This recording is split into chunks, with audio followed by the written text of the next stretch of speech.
दिल के फफूले जल उठे सीने के दाग से, इस घर को आग लग गई घर के चिराग से।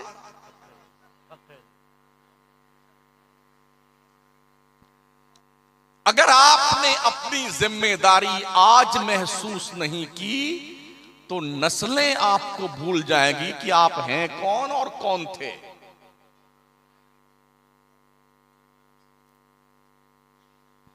अपनी नस्लों की तरबियत कीजिए, और नस्लों की तरबियत करने के लिए आपको कुछ एहसास करने की जरूरत है। ये शराब पी करके कव्वाली गाने वाले कव्वाल, जुमा तक न पढ़ने वाले, नमाज से करीब न जाने वाले, मजहब इस्लाम का मजाक उड़ाने वाले आकर के स्टेज पे बैठते हैं, और लोग इतनी बड़ी बड़ी दाढ़ी रखाकर नीचे, क्या बात है बाबा, क्या बात है, शर्म नहीं आती बेहया।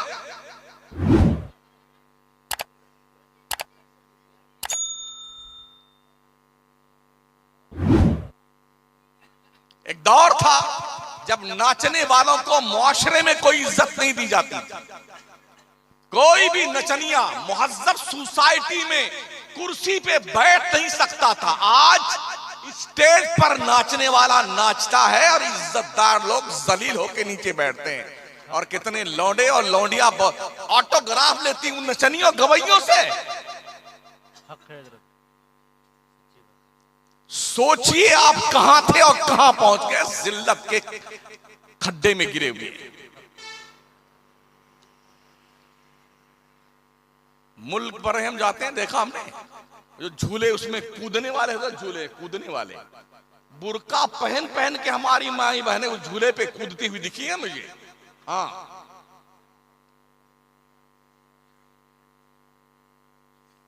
मुआशरे में सुधार कैसे आएगा? इस्लाम का कुछ तकाजा तो है ना आपसे। अगर आप मुसलमान हैं तो इस्लाम का कुछ तकाजा है आपसे। वो तकाजा ये है, आप जिस सोसाइटी में रहते हैं वो सोसाइटी एक मुहज्जब सोसाइटी होनी चाहिए। ग्रेजुएट, पढ़ी लिखी, बड़ों की इज्जत करने वाली, छोटों से प्यार करने वाली, सच बोलने वाली, फैसले सही करने वाली एक ऐसी सोसाइटी का मुतालबा इस्लाम करता है मुसलमानों से। आज हमारा नौजवान तबका जुआ, सट्टा, शराब नाम बदल बदल करके कि ये विस्की है जी, ये जौ का पानी है, रेड बुल पीता है। पीले बेटे पीले, जब तुझे जहन्नम का अंगारा पिघला के पिलाया जाएगा तब तुझे पता चलेगा। अभी तेरे को एहसास नहीं, जवानी के नशे में चूर है ना। ये भी ध्यान रखना, ओ जवानों और बूढ़ों, क्या तुमने पैरालिसिस होते हुए इंसानों को नहीं देखा है? हमारे शहर में हमारी मस्जिद के खजांची महोदय,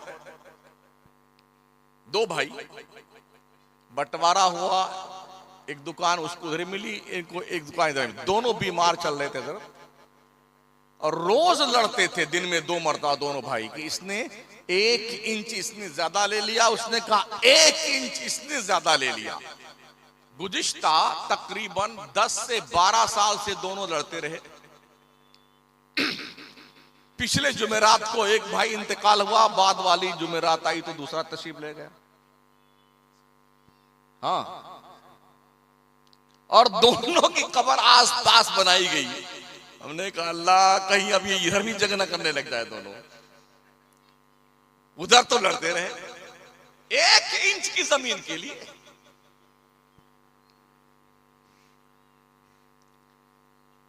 मौत से किसको रुस्तगारी है? आज वो, कल हमारी बारी है।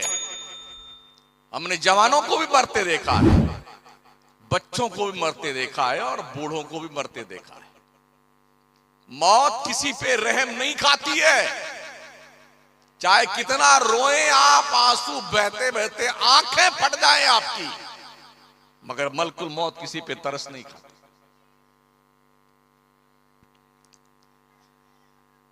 किसी की बात आप नहीं मानते हैं ना, एक दिन ऐसा आएगा कि आप फिर चिल्ला चिल्ला के मानना चाहेंगे लेकिन आपकी न मानी जाएगी।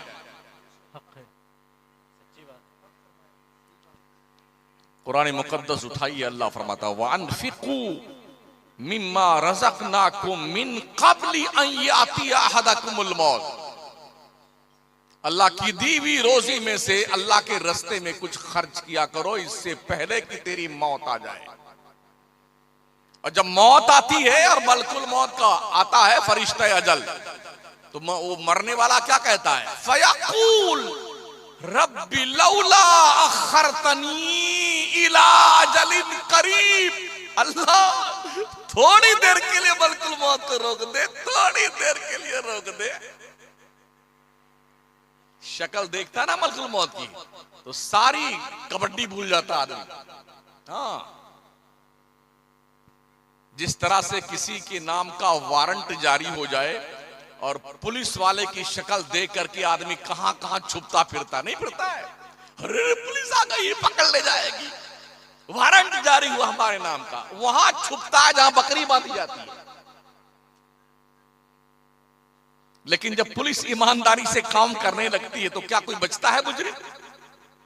ये अलग बात है कि हमारे मुल्क में 100-100 रुपए पे लोग नजरअंदाज कर देते हैं। 100 रुपया दे दीजिए रेलवे में, आप जो है जनरल टिकट भी नहीं लिए हुए हैं तो एसी में हमारे पुलिस वाले जीआरपी वाले वो बिठा के लेके आते, बैठिए 100 रुपये दीजिए हम।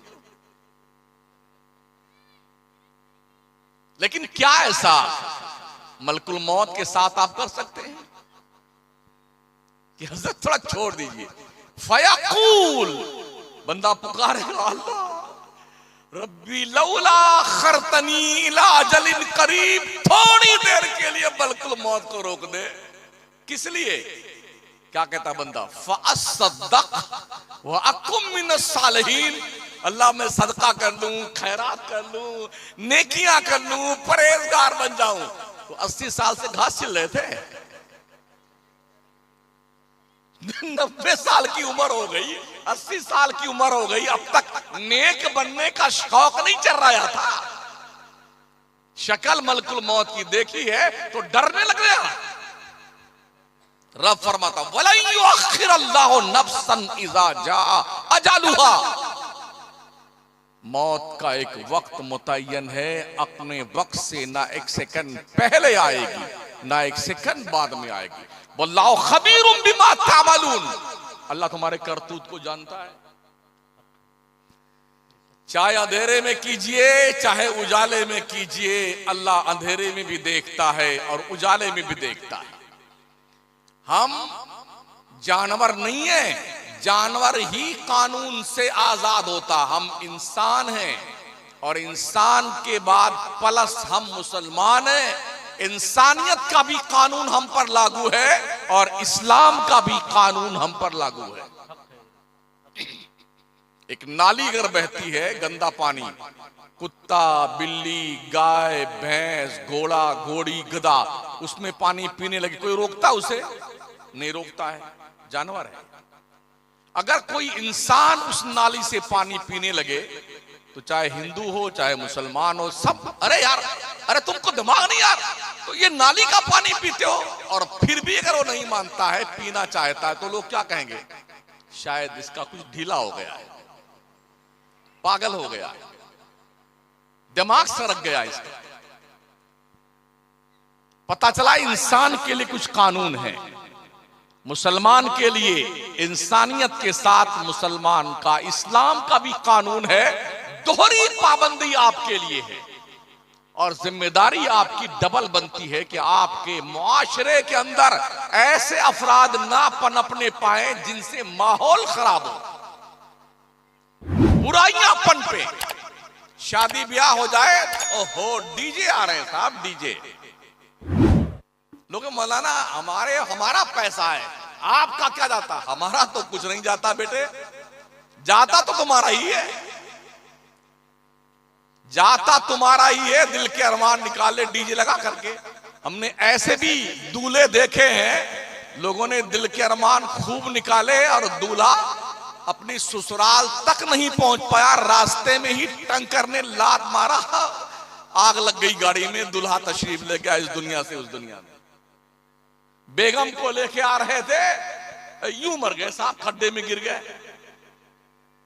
हमारे राजस्थान से सवाई माधोपुर से बारात सूरत जा रही थी। दूल्हे राजा फॉर्च्यूनर में थे, बस आगे जा गई।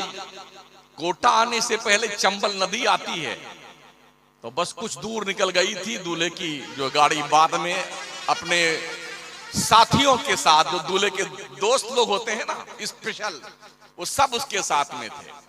जैसे उस पे पहुंची पुल के ऊपर, देखिए कैसे मौत आई। दूल्हे राजा अपने साथियों समेत गाड़ी लेके खड्डे में कूद गए नदी में, और सब के सब स्वाहा। फिर किसी ने देखा तो फोन किया बस वाले को, जो कई किलोमीटर आगे जा चुकी थी। अब बारात लेके लौट आई है, इसलिए कि दूल्हा ही नहीं रहा इस दुनिया में। ये हालात होते। अभी 4 साल पहले की बात, एक और शहर हमारे शहर मकराना से लगा हुआ कुचामन, जो दूल्हे के दोस्त होते हैं ना, वो चाहते हैं कि हम भी दूल्हा वाली ही गाड़ी में बैठे। हाँ, कैसे भी बैठे मगर उसी में हम बैठेंगे, जो खास दोस्त होते हैं। तो इनोवा में कितने आदमी आते हैं? 6-7 आते हैं, और 2 थोड़ा दुबला पतले हो ना तो 8 भी आ जाएंगे। तो कोई तंदुरुस्त थे दोस्त लोग, बारात जा रही थी, 8 आए नहीं आए, 7 आ गए थे, 8वां बैठे फिर निकल आए, फिर बैठे फिर निकल आए। कहा यार अब हम नहीं जा पाएंगे, हमारा मतलब ये शौक था कि हम अपने दोस्त के साथ उसी गाड़ी में जाते, अब आप लोग जाइए। उतरा बेचारा, बहुत देर तक बहुत अफसोस के साथ खड़ा रहा। गाड़ी चली गई। 2 घंटे बाद खबर आई कि वही गाड़ी का एक्सीडेंट हो गया जिसमें दूल्हे राजा थे, और 7 के 7 ट्रांसफर हो गए। जब इसको खबर लगी तो ये बेहोश हो गया सुनकर के हजरत। अरे अल्लाह तेरा बहुत बहुत शुक्र है, अच्छा हुआ मैं मोटा था, आया नहीं, अंदर बच गया। अच्छा हुआ मैं गाड़ी में नहीं आया। ये कोई कहानी नहीं है, ये हकीकत है।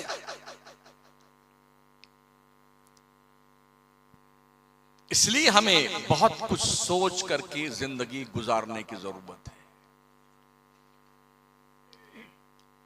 डीजे ला करके आप क्या बताना चाहते हैं?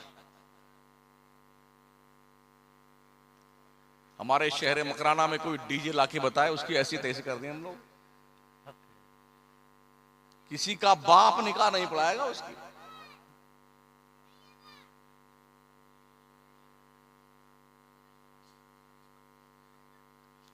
ये जिम्मेदारी कौन समझेगा? जो बड़े बुजुर्ग लोग घर के हैं ना, जो घर के मुखिया लोग हैं, उन्हें चाहिए कि वो अपनी जिम्मेदारी महसूस करें। शादियां डीजे से नहीं होती हैं। इंसान बन के रहिए, जानवर बन के मत रहिए। इतना तेज डीजे बजता है कि अटैक का मरीज मर जाए सुन करके उसकी आवाज को। एक अच्छा खासा मुआशरा एकदम बेचारा इतना ज्यादा प्रभावित उससे हो जाता है, डर के खौफ ज्यादा हो जाता है, उसकी आवाज कान में लोग उंगली ठूस लेते हैं, इतना तेज बजाते हैं लोग डीजे। तो क्या मतलब ये डीजे बजा के तुम पड़ोसियों को तकलीफ देना चाहते हो? इस्लाम तो ये कहता है अगर रास्ते में कांटा पड़ा हुआ है तो उस कांटे को हटा दो, इस नियत से कि किसी को चुभ ना जाए। अल्लाह इस कांटा को हटाने पे तुम्हें सदका का सवाब अता फरमाएगा। कोई पत्थर पड़ा हुआ है, उसे इस नियत से हटा दो किसी को ठोकर लगकर तकलीफ ना पहुंचे, अल्लाह तुम्हें सवाब देगा। बजाय सवाब लेने के अच्छे खासे मुआशरे को शोर मचा करके डीजे का उसकी नींद हराम करते हो। कितने बड़े जालिम हो तुम लोग। हुकूमत की जिम्मेदारी इस एंगल से बनती है कि डीजे पर सामूहिक तौर पर पूरे मुल्क में पाबंदी लगनी चाहिए, इसलिए कि डीजे किसी एक विशेष वर्ग के लिए नहीं है, बल्कि पूरे मुल्क को प्रभावित करता है और अपना असर छोड़ता है। मरीज को डीजे नहीं देखता है कि हिंदू मर रहा है कि मुसलमान मर रहा है, उसे मरना ही है उसकी आवाज पर। ये सोचने की जरूरत है। और ये सोच कब आएगी? जब आप पढ़े लिखे होंगे तब। हमारे यहां पढ़ता कौन है? 12वीं पास करते करते बाई ग्रेस पास होता है हमारा मुसलमान। हाँ, और बाई ग्रेस पास होने पे भी घर में लड्डू बड़े। हमारा गुड्डू बाई ग्रेस पास हुआ है, इसको पता ही नहीं बाई ग्रेस किसे कहते। अरे धक्का मार के पास किया गया भाई साहब, मेहनत से पास नहीं हुआ है, बाई ग्रेस। इस पे क्या का लड्डू बांटते हो? मरारा के सादात का एक सेंटेंस है ना, आधी रोटी खाइए बच्चों को पढ़ाइए। जिस मुआशरे में तालीम नहीं होगी उस मुआशरे का इंसान जंगली जानवर की तरह होता है। पढ़िए, गौसे आजम फरमाते दरस्तुल इल्म हत्ता सिरतु कुतबा, पढ़ता रहा मैं, पढ़ता रहा, पढ़ते पढ़ते पोस्ट ग्रेजुएट बन गया। गौस पाक फरमाते हैं इस्लाम जिहालत का मजाब नहीं है, इस्लाम असाक्षरता का मजाब नहीं है, अज्ञानता का धर्म इस्लाम नहीं है। इस्लाम के धार्मिक पुस्तक कुरान का पहला मैसेज जब अल्लाह का बंदों के नाम आया तो क्वालिफिकेशन का पैगाम था, इकरा, पढ़िए। अगर आप पढ़ते नहीं है तो इसका मतलब कहीं ना कहीं फॉल्ट जरूर आप हैं। 12वीं तक बच्चा पढ़ते पढ़ते 14% मुस्लिम नौजवान ड्रॉप आउट कर जाते हैं, नहीं पढ़ना है। तो घर वाले क्या कहें? जाओ मुंबई चले जाओ, कलकत्ता चले जाओ, जाके कहीं किसी उसमें एक्सपोर्ट के कारखाने में सिलाई करना, धागा ही काटना, और नहीं कोई नौकरी मिले तो टेबल साफ करना किसी चाय की दुकान पे, कुछ कमा के भेजोगे तो सही। जो उम्र पढ़ने की होती है उस उम्र में आपका बच्चा कमाने जाता है। एक ऐसी तहरीक चलनी चाहिए, गली कूचे में अगर कोई बच्चा खेलता मिले तो उसके हाथ पैर को रस्सी से बांध करके स्कूल में छोड़ के आ जाओ उसे। ओ दौलतमंदों और बुजुर्गों के नाम पर कव्वालियों का धूम मचाने वालों, लोगों शर्म करो। ये पैसे कौम के अनपढ़ बच्चों पे खर्च करो, अल्लाह का बंदा ज्यादा खुश होगा तुम्हारे इस किरदार से जो कब्र में सोया हुआ है। सच्ची बात है। हुकूमत भी स्लोगन देती है, अंगूठा टेक रहेगा एक, गाय भैंस चराएंगे फिर भी पढ़ने जाएंगे, सास बहू एक साथ पढ़ेगी, महिला अनपढ़ नहीं रहेगी। ओ गंवार मुसलमानों, जाहिल मुसलमानों, अनपढ़ मुसलमानों, असाक्षर मुसलमानों, तुम्हें कब होश आएगा कि पढ़ना चाहिए?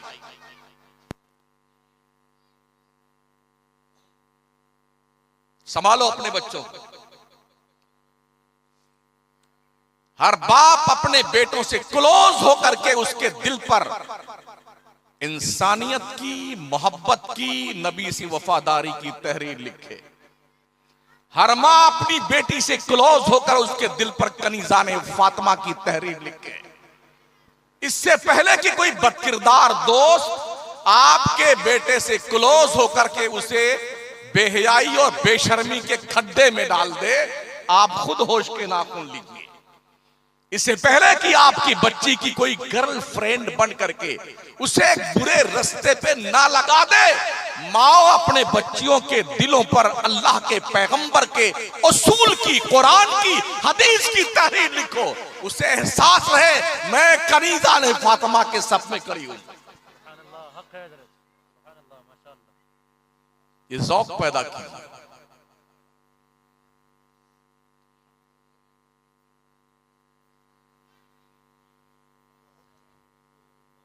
दोस्ताने मोहतरम, अभी आज ही अखबार की एक कटिंग मेरे पास किसी दोस्त ने भेजी है।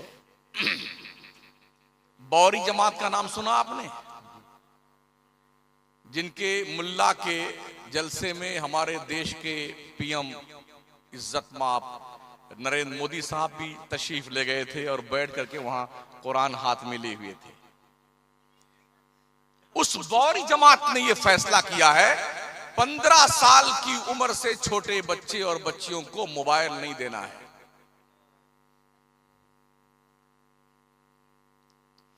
मोबाइल नहीं देना। क्यों? मोबाइल एक फिंगरप्रिंट के नीचे जहन्नम के सारे दरवाजे खुलते हैं। बच्चे कितने शार्प माइंड है, पैदा हो रहे हैं, 8-8, 9-9 महीने के हैं, वो भी मोबाइल की जो है तड़प में आंखें बहाने लगते हैं। हाँ, माओ ने भी क्या ट्रिक अपना रखी है, अगर बच्चा बहुत रो रहा है तो झट से मोबाइल उठाती है, कार्टून खोल के दे देती है। अब वो झट से पकड़ लेता है मोबाइल को, चुप, एकदम एकदम चुप, लगता है कि ये रो ही नहीं रहा था।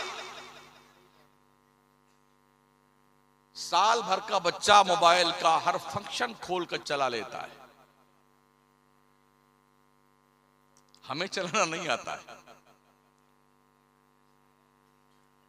ये लम्बा वाला मोबाइल जो दादी अम्मा जो है मोबाइल की, हमारे पास भी हैं करीब 7-8 साल से, मगर 3 या 4 ऑप्शन जानते हैं हम। किसी का मिस कॉल देखना है तो देख लेते हैं, फोन करना है तो कर लेते हैं, व्हाट्सएप देख लेते हैं और कुछ वीडियो देख लेते हैं, बाकी और कुछ नहीं जानते। और जो जानते हैं ना, हमने रात भर उन मर्दूदों को जागते ही देखा है। दुनिया में 3 प्राणी हैं जो पूरी रात जागते हैं, उल्लू, चमगादड़, कुत्ता। आपका नाम किस कैटेगरी में रखे वो बता दीजिए। आप बता, उल्लू के कैटेगरी में रखे, चमगादड़ वाले में रखे, या फिर डॉगी साहब के? बता दीजिए आप, इसलिए कि आप भी रात भर जागते हैं। पूरी रात मोबाइल देखना, तुम्हें हो क्या गया है? साइंस कह रही है इससे ब्रेन ट्यूमर होता है, ब्लड इंफेक्शन होकर के ब्लड कैंसर होता है ज्यादा मोबाइल देखने से। आदमी की आंखों की रोशनी खत्म होती है, आंखों का नासूर पैदा होता है। साइंस ये कहती है मोबाइल के जो रोशनी आपकी आंखों पे मुर्तसिम होती है, उससे आदमी जल्दी अंधा हो जाता है। क्या ये सारे तहकीकात आपके लिए कोई माना नहीं रखते हैं?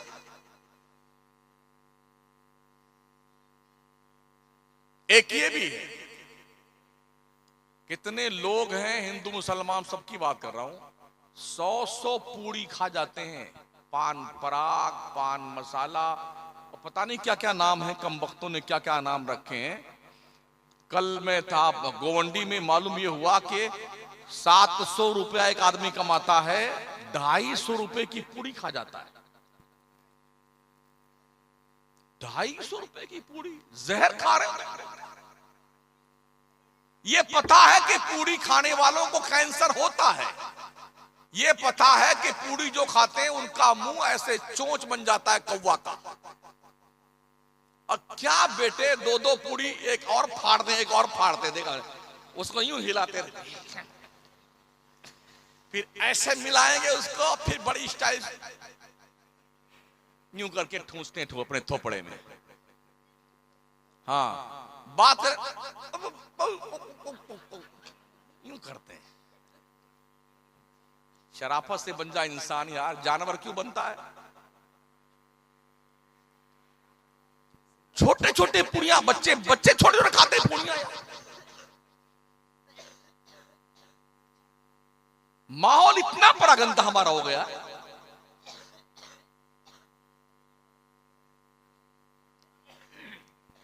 अगर आपने अपनी जिम्मेदारी महसूस ना की तो ये ध्यान रखना, ये नस्ल जो आ रही है ना, ये आपकी नहीं है। 2000 में अभी एक वीडियो किसी ने भेजा मेरे पास में, एक खूबसूरत बंगला बाप ने मां ने सब मिलके शांत बड़ी कमाई के साथ बनाया था। मेरे ख्याल से कोई 1.5 से 2 करोड़ का बंगला होगा। आज की तारीख में उसमें कबूतर आराम फरमा रहे हैं, कोई अमेरिका है, कोई बर्तानिया है, कोई लंदन, कोई झांकने नहीं आता कि अब्बा हुजूर ने कितनी मेहनत से ये 2 करोड़ का बंगला बनाया था। ये हालत है साथी। खुश रहना सीखिए। आपके पास बहुत ज्यादा पैसा नहीं है ना, कोई बात नहीं। अगर हमारे पास रोटी खाने के लिए पैसा है, खुश रहिए इसमें। किसी से अपना कंपेयर मत कीजिए, यार ये अरबपति करोड़पति है, मैं गरीब आदमी हूं। अपनी गरीबी में खुश रहो यार, इसी में ठीक रहेगा आपका। कंपेयर करेंगे दिमाग खराब होगा आपका, चोरी करने का हौसला पैदा होगा, डकैती करेंगे आप, लूट मार करेंगे। किसी की गाड़ी दे करके आप तमन्ना मत कीजिए कि आहा, कोई मतलब नहीं। हमारे रब ने हमें हाथ पैर सलामत दिए, बहुत बड़ा करम अल्लाह का है। पैदल चलिए ना यार, क्या दिक्कत आती है। हमारे बुजुर्ग जो थे वो बैलगाड़ी पे चलते थे। इतना हम भी जानते हैं, जब कोई साइकिल लेके आया था, जब हम 5-7 साल के थे, तो उसकी साइकिल की जियारत करने वाले बहुत सारे लोग जाते थे साइकिल देखने के लिए। फिर मोटरसाइकिल आई, तो उस मोटरसाइकिल के पीछे लो जब धुआं निकलता था, उसका धुआं सूंघने के लिए बच्चे भागते थे। देखा है आपने, नहीं देखा है माहौल? हमने भी देखा है। फिर गाड़ियों पे गाड़ियां, अब कोई कुछ ले आए, कोई कुछ नहीं देखता भोगता, सब अपने अपने हाल में मस्त है। अगर कुछ लोग ये सोचते हैं कि लोग हमको देखें, इतनी फुर्सत किसी को नहीं कि आपको देखे कि आप कौन लाट साहब हैं। हर शख्स को अपनी पड़ी हुई है, 99 का चक्कर लगा हुआ है। अगर 4 बच्चियां पैदा हो गई हैं तो उनके रिश्ते ढूंढने हैं, पढ़ाना है, लिखाना है, जहेज का इंतजाम करना है, वरना कौम के डाकुओं की तोंद भरने के लिए अगर पैसे नहीं आए ना, हाँ डाकुओं के, किसी का लड़का पढ़ लिख लिया ना, तो बोले हमारा गुड्डू डॉक्टर बन गया है, तो अब पूरा पैसा डॉक्टरी का ससुराल से उसे क्या मांगता, ससुराल वालों से पूरा पैसा वसूलता है, भिखारी कहीं का। इतना गिर गया इंसान। अल्लाह के पैगंबर इस्लाम फरमाते हैं, शादियां बिल्कुल आसान करो, खर्चा बिल्कुल ना करो शादी में, ताकि माशरे में कोई कुंवारा न रहे। अल्लाह के नबी की बारगाह में एक सहाबी आए, कहा या रसूलल्लाह मेरे पास कुछ है नहीं, मैं शादी करना चाहता हूं। कहा क्या है? कहा या रसूलल्लाह हमारे पास ये अंगूठी है सिर्फ एक चांदी की। कहा जाओ तुम्हारा यही महर मुतय्यन है, तुम निकाह कर लो जाकर। एक आया, उन्होंने कहा सरकार मेरे पास भी कुछ नहीं, सिर्फ 2 लुंगी है, एक पहनता हूं एक ओढ़ लेता हूं। कहा एक लुंगी जो पहनता है नीचे उसे पहन ले, एक लुंगी को महर में अपनी बीबी को दे, जा निकाह कर ले। एक आया, सर मैं भी शादी करना चाहता हूं। कहा कुछ है देने? का कुछ नहीं। कहा कुरान शरीफ कुछ सूरतें याद हैं? हाँ सूरतें याद हैं सरकार। कहा जितनी सूरतें तुझे जबानी याद हैं उतनी सूरतें अपनी बीबी को याद करवा देना, यही तेरा महर है, जा शादी कर ले। माशाअल्लाह सुभान अल्लाह।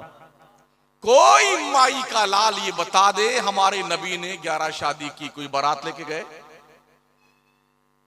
4 बच्चियों की शादी करी, कोई बारात आई नबी के घर पे? नबी के साहबा कमोबेश 1,24,000 थे, कोई बारात लेके गया? जी नहीं। कोई बारात का इस्लाम में कॉन्सेप्ट नहीं है। मगर आज 250, 300, 500 बाराती जाएंगे। अपने बाप का थोड़ी खाना है लोग जी, हमारा खानदान बहुत बड़ा है, 500 आदमी तो आएंगे बारात में। ये धौंस भी देता बेटा। हाँ। और फिर जो जितने गांव इलाके की जो सबसे बढ़िया बढ़िया गाड़ियां होगी, स्कॉर्पियो जी, तो स्कॉर्पियो की लाइन 25 स्कॉर्पियो लग जाएंगी, ये बताने के लिए कि मैं 25 स्कॉर्पियो बारात में लेके गया था। मंगते कहीं के कल्लाज भिखारी। अब लोगों को छुट्टी नहीं है ना, किसी को बारात जाने की फुर्सत कहां इस जमाने में। हमने देखा हमारे गौरव चुकी में एक दिन चौराहे पे खड़े हुए थे, 25 गाड़ियां थी हजरत, 10 में तो आदमी थे और 15 में आदमी नहीं थे। ड्राइवर था, किसी में एक बच्चा था, किसी में वो भी नहीं था, मगर वो 25 लेके गया बेहया बारात। अगर ये खुराफात के खर्चे खत्म कर दिए जाएं तो शायद बहुत सारे माँ बाप जहर खा के मरने से बच जाएंगे। हक है हजरत, बिल्कुल सच्ची बात है, बहुत अच्छी सी है, सुभान अल्लाह। समझ रहे हैं? बहुत सारे माँ बाप रात भर उसे चैन की नींद नहीं आती है बाप को और माँ को, जिसके 2-4 बच्चियां जवान हो जाएं।